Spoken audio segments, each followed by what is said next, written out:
Breast cancer, రొమ్ము cancer అనేది మన రాష్ట్రంలో, మన దేశంలో మొట్టమొదటి క్యాన్సర్ అండి. ఓవరాల్‌గా తీసుకుంటే అండ్ ఆడవాళ్ళలో మొట్టమొదటి క్యాన్సర్ అండ్ ప్రపంచంలోనే ఇది ఫస్ట్ క్యాన్సర్. సో, ఇప్పుడు చాలా కామన్‌గా చూస్తున్నాము. సో, ఇది ఎలా వస్తది? దాని సింప్టమ్స్ ఎట్లా ఉంటాయంటే, రొమ్ములో మామూలుగా ఏదైనా గడ్డ వచ్చి ఫస్ట్‌లో నొప్పి లేకుండానే ఆ గడ్డ యూజువల్‌గా పెరుగుతూ ఉంది గడ్డ.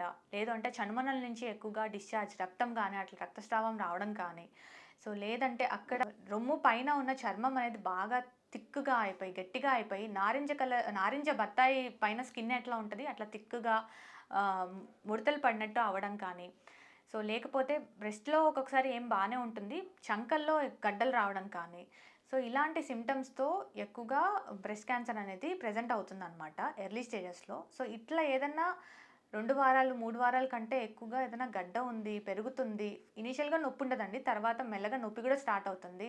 ఏదైనా బ్లడ్ వస్తున్నట్లుంటే వెంటనే డాక్టర్‌కి చూపించుకోవాలి. తగిన టెస్టులు చేసుకొని నిర్ధారణ చేసుకోవాలి. అది క్యాన్సరా? లేక నాన్ క్యాన్సరా అనేసి.